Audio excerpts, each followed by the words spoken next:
Well, it's about freaking time we had a season of Big Brother Canada where the public didn't vote in a twist that drastically altered the flow of the game. Oh my god, is it so hard to just put the house guests in a house and let them play? OMG!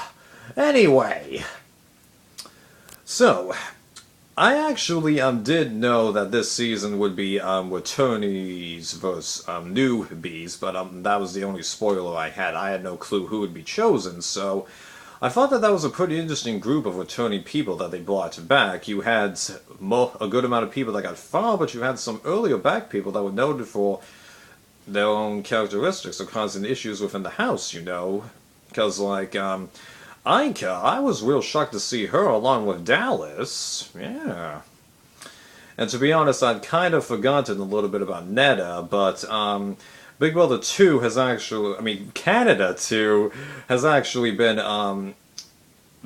going up in terms of my likability. I changed the rankings for Big Brother Canada seasons. Look below, along with a video where Bruno answered a bunch of Q&A things, so he gives a little insight into this season, along with what changed, because, like, when the veterans and the newbies began to work together, like, I was really amazed at how willing these people were to just go at each other, but it wasn't, like the wholly negative feelings that happened in Big Brothers 13 and 15. Oh, sure, there was a bunch of negativity in the house, but these people wanted to play.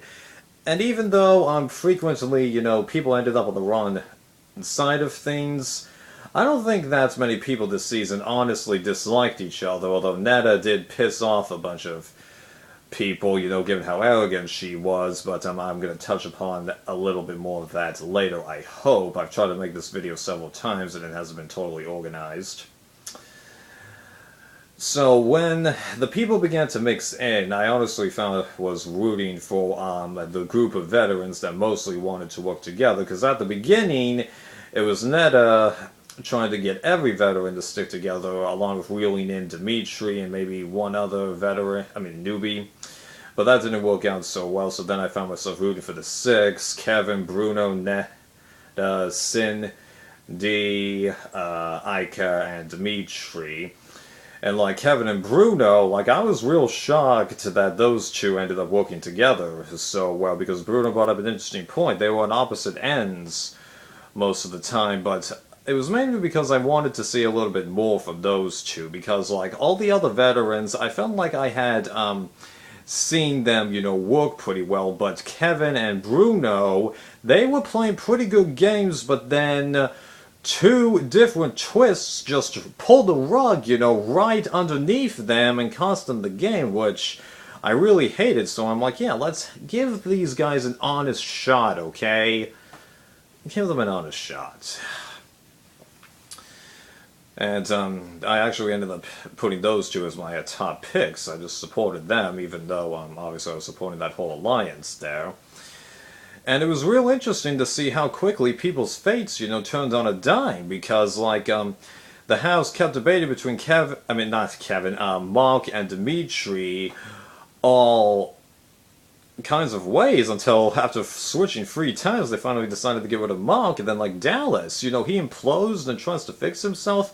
I think he's fine, and then he goes. And then Cassandra's mouth, catches up to her. And then Gary, oh man, talk about a fall. No. It's not that about Gary's personality, okay? Just, like, talk about for being in an okay position to, oh, here's the target, bam! Just, woo!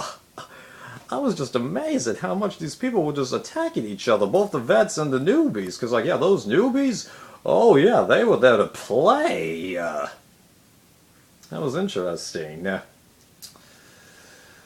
then we have that backwards week thing, where Gary left. It's kind of creative, but I'd rather you just play it normally, okay? And, like, the nomination bit and the veto bit, no problems there, but the HOH bit, especially since I'm pretty sure the nominees were able to compete in that, I'm not so keen on that, and then that person having the sole vote to evict, it just... It's, kind of out there, so I really hope they don't do this twist again, to be honest. Although, I'd be willing to bet that Gary probably would have gone had almost anyone else won that HOH.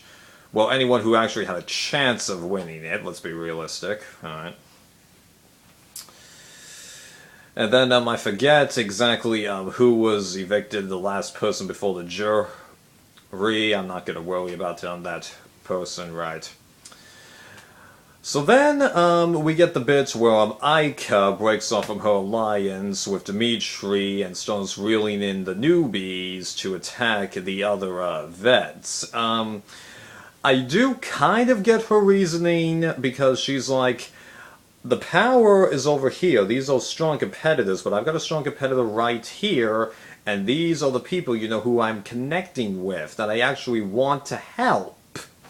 Well, I get that, but the thing was, I honestly do believe Neda and Bruno that those people really did have Aika's back. And, I'm sure that, Neda or one other person in that group, because, I think they had Dylan in there, or Jackie for a while as an affiliate, screwed up with some of the communication too. I mean, sure, they're all in that house and there's only so many places, they can go, but I'm sure all the time, that they talk to each other and say one thing, but actually really want someone to do something else. Just, it is possible to screw it up, but I honestly do believe that Aika would have been fine had she stayed with that group. Yeah, she might have been evicted, first amongst them, but I do think that they wanted to help her. But that's me. So then Neda's immunity expires, which is actually the only thing the public did, but I'd be willing to bet those first 3 rounds she would have been okay. The last 2, I don't know. Anyway. So yeah, that was pretty good by Aika, overloading Cindy, and then she breaks it down and nominates her ally, which screws the entire alliance over because Neda left, and then Cindy ends up becoming the odd person out, although that was because Kevin and Bruno made that deal with Dylan, to give it to him, even though I don't think he was originally gunning for her, but then he found it was a good opportunity, and then there was the veto issue, because I think one of the nominees saved themselves, and then he decided to nominate her as the replacement. And then Bruno goes right after that, which I was bummed by, but at the same time, I'm like, okay, this time, though, it was an honest effort, and there was no twist that screwed him. Oh, I know what you're thinking. There was the secret veto, and after giving it some thought, I do agree that, had it been Kevin versus Bruno, I honestly bet Kevin would have gone, because Kevin is a little easier on the social talk. I can't explain why. It just has to do with, his nature. Because, you look at him and you're like, real nice guy. And granted, Bruno's a mostly nice guy too, but there's just something about Kevin. Got a little charm, charisma, whatever you want to call it, huh? That Bruno just doesn't have. Right. And then the game ends up changing because it becomes Kevin and Dimitri taking practically every single comp for the rest of the season. And that was interesting for me to see, especially since that triple eviction ended up getting rid of the power couple of, I forget their names right now, kind of like William and Ray, the black girl. I can't remember her name right this second. So, that was kind of interesting to see that back and forth battle go through with them, but the problem was, once we got to the top 4, it seemed pretty obvious that even though with Big Brother, making the episodes as they're in the house, it seemed pretty obvious that it would come down to Kevin vs. Dimitri in part 3, of the last HOH, so that pretty much meant that Aika was going to get evicted and that Kendra would get a second place by default just because she isn't a threat to win. Because, yeah, she only won the first HOH, and that was because somebody helped her win. Because if I'm correct in what I remember, she was the one that was on the rope, so it was her partner doing a better job of holding on to her. Actually, was that Aika? I think so. Because I think they tried to keep it as many... actually, I retract that statement. And then Kevin ended up beating Dimitri because, you know, he's thought about the game and the kind of questions that they ask in these situations more, and then he comes on top and gets a unanimous jury vote. And while I was happy for him and consider him one of the better winners of Big Brother Canada, I can't help but feel underwhelmed because he is very good on the social game and the physical game, because I forgot this, but in Big Brother Canada 3, he, I believe, won 2 HOHs and 2 power vetoes, and was smooth-talking quite a lot of the group in there. I forget exactly who he was aligned with, but I'm not too bothered by that not knowing thingy. But the thing was, it was because Kevin and Dimitri kept winning everything. It was like, just, they were never in danger of them going, and that kind of undermined how much they were able to smooth talk or do stuff. So, like, he's capable of doing more than he was able to demonstrate here, but a lot of people definitely are going to remember him mainly because of his physical game rather than his social game, because he actually wasn't the most improved person. He had already demonstrated that he could do this stuff before. The same thing with Bruno. They just got a little further along, although I think technically Bruno was eliminated earlier than last time. I bet that's true, yeah, because he got 8th place this time, and I think last time he got 7th.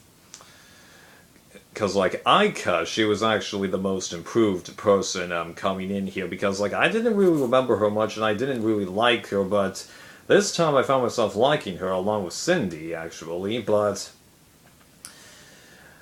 it just gets a little underwhelmed. It's kind of like Survivor 12, Exile Island, where there wasn't really that much gameplay for the entire season. It was just person versus person, and spoiler alert if you haven't seen that season, 2 of the final 3 people only got there because they won every comp. Really. And since the other person there, you know, looked pathetic next to him, it's kind of a repeat of this. Even though, given the nature of Big Brother, this win is better than how it transpired on Exile Island, and actually, in hindsight, it was a little better that that person didn't win, even though I was pulling for them back in the day and still kind of did when I rewatched it, but whatever. We're not here to talk about a Survivor season, we're here to talk about Big Brother. So I hope I made my point clear to how I feel about Kevin. Very deserved, but underwhelming because one aspect had to be focused on before the other. Which is a bummer, because he got there with the aid of fewer twists than other people have, because Big Brother 3, even though I do give credit to Sarah, you won because of twists. And Big Brother Canada 4, you only started stepping up your game because a twist put you in a prime position. And Julian, unfortunately, won because Topaz accidentally cast a vote wrong, even though I did want Julian to win. So just, it's like, they fixed one issue, but another one came up, even though it was purely the players' bit, and the triple eviction did help a little, but given how the people evicted in the triple eviction were joined, I'm not complaining about it that much this time, even though like with Backwoods Week, I hope they don't do that, because like seriously, is it that hard to just come up with another fast forward week? It's not. Right.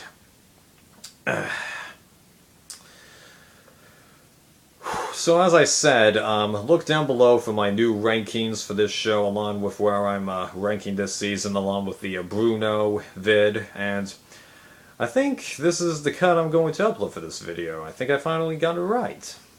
Later.